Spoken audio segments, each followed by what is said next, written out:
unless he gets a vasectomy if they overturn Roe v. Wade. Yesterday I told my husband I wanted to be separated from him. Whoever called it was right. My best friend who told me he had feelings for me. Hey guys, Jenny here. Continue to learn about modern women. Also, Jenny, to clarify the question, the reason why men are walking away from dating. Don't forget to support Jenny by like and subscriber. Thank you very much, and let's go. So last night, I told my man that I was no longer comfortable being intimate. What? I told my man that I was no longer comfortable being intimate.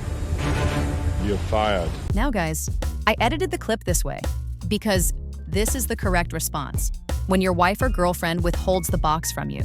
But now, listen to why she's withholding it. Unless he gets a vasectomy if they overturn Roe v. Wade. You're kidding, right? His response was silence, which is not comforting. And he kind of looked at me like, how could you be punishing me for something other men are doing? Which is a conversation we've had a few times, and I know, red flags. But I'm really curious to see other men's responses. Well, sweetie, if me's a man, here's my response. I refuse to sterilize myself to make someone else happy. And I actually enjoy the idea of fathering children. But just because I'm a good guy, allow me to give you the solution to all your problems. The Emperor protects. My toxic trait is that whenever my mom tries to get me to date someone from my hometown and she starts describing them as like, they're nice and they come from a good family and they're super sweet, and I'm like, next, boring. Guys, you need to understand something about today's dating market. A lot of women nowadays aren't thinking about settling down until they pass age 30. That doesn't mean they intend to be monogamous though. But before that, they just want to have fun. It goes something like this. In their 20s, they want to deal with hot guys. Not necessarily rich guys, but the older they get, they want to deal with hot guys who also have money. Now, most of them realize the hot guy with money is very rare. So they try to get the financial security and the good looks from different men. So they put men into categories. The guy who pays and has to work for it, and the guy who gets to smash for free. This is how they operate, and they're not gonna change. But if you wanna be the guy who gets it for free, there's only one way you can achieve that. Maximize your looks, especially if you're a young man and you're not earning a lot of money yet. Maximize your looks. And actually, even if you're a multi-millionaire, maximize your looks, bro. Because the truth is, women like attractive men the same way we like attractive women. And in my experience, an athletic body, dressing properly, and being competent and confident makes you a lot more successful with women than driving a BMW or spending a ton of money on them.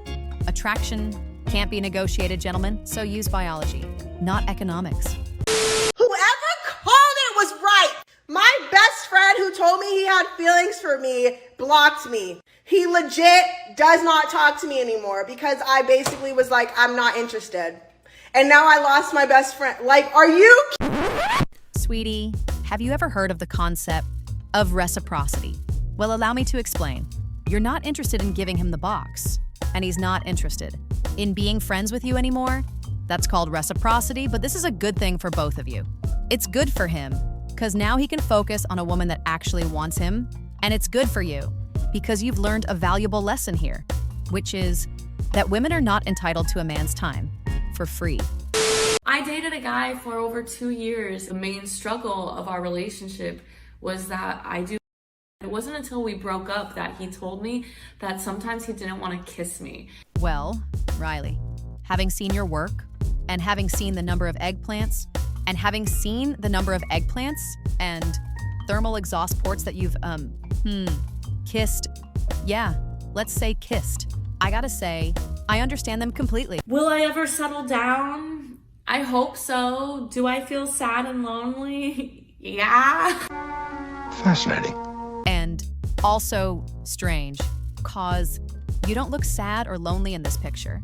And these 5 gentlemen look very friendly, so I don't get it. A lot of times I'm like totally content and tell myself like I'll spend my old days and my retirement money on a dog sanctuary. I'll be the crazy lady who has 100 dogs and they will bring me all of the happiness that I need in the world. Actually, guys, there's a happy ending here because she did get married. Yesterday, I told my husband I wanted to be separated from him. Why? Even just 5 years ago, I didn't understand how people who could love each other so much to get married and have kids and build a life together just throw it all away like that. And yet, that's exactly what you're doing. Ironic. But something never felt right with me. Something never felt right with my relationship. It was always confusing. Do I believe he loves me? Yes, I have no doubt he would absolutely kill for me. Bruh. You know, sweetie, not a lot of husbands are willing to do that. You should really appreciate it more. But when it comes to nurturing and loving someone and like wanting to bend every will in your body for them and desire them or just take them out or make them happy, know their littlest things that make them smile. So basically, it's not enough that he loves you and would delete for you. He doesn't simp for you. Therefore, you're gonna throw away a 17-year marriage.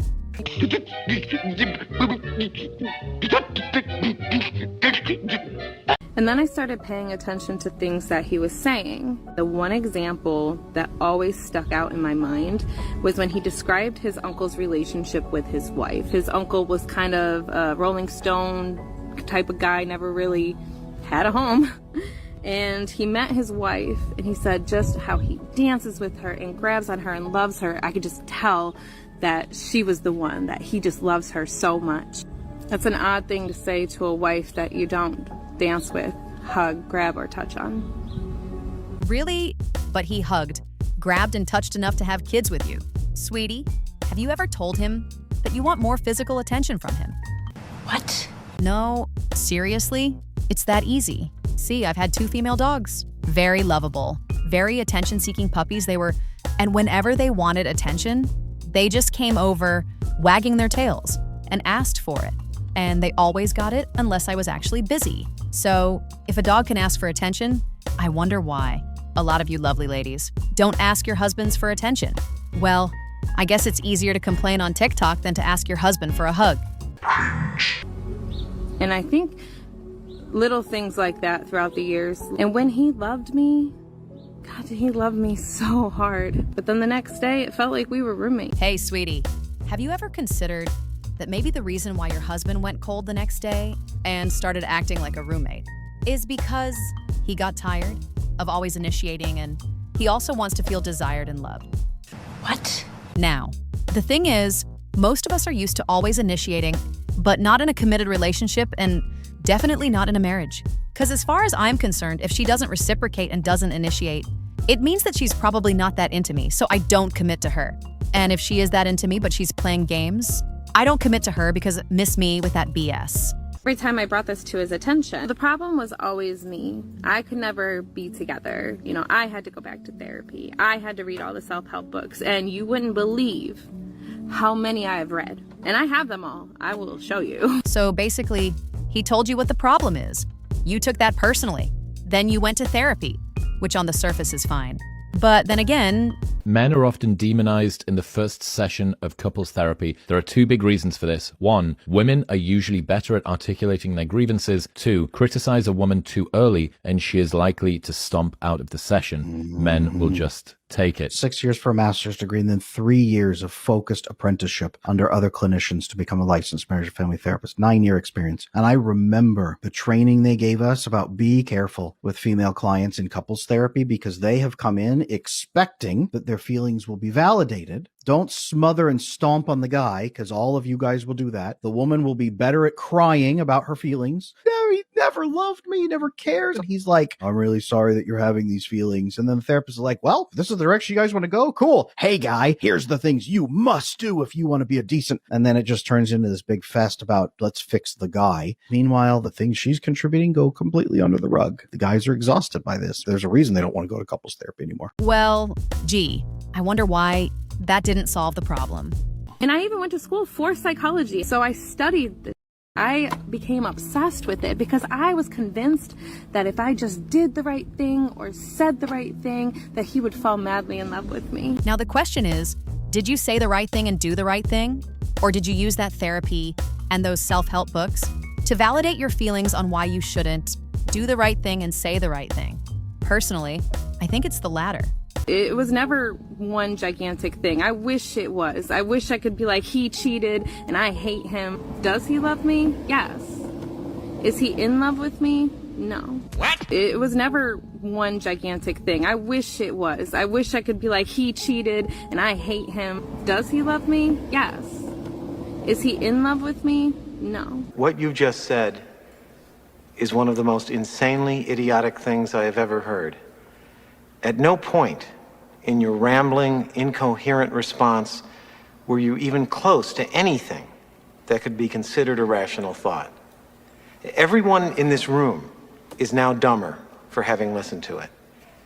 I award you no points, and may God have mercy on your soul. So basically, he didn't do anything wrong, and you're just fishing for a pretext to validate your desire to divorce your husband. Yeah, pretty creative use of your psychology degree. Going into the unknown is scary. I didn't even know I was ready until it actually happened. It was intuitive.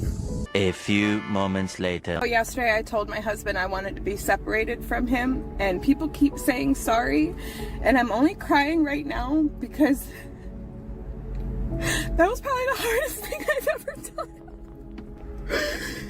I truly thought I was gonna be with him forever. And I still love him so much, and I wanted it to be different, but it's not. It's okay to be upset.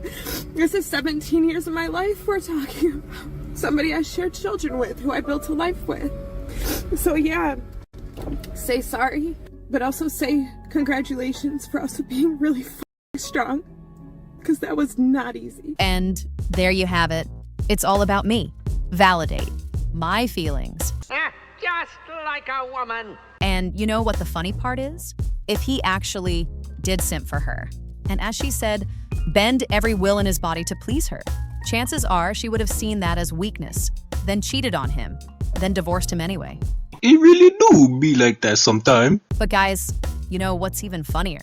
She's divorcing him after 17 years, meaning the kids are just a few years away from 18, meaning she's not gonna get child support for very long. And also, now she's gonna have to tackle the current dating market as a divorced single mom in her 40s while her ex-husband gets to live free of her nagging. Congratulations, you played yourself. But hey, play stupid games, win stupid prizes.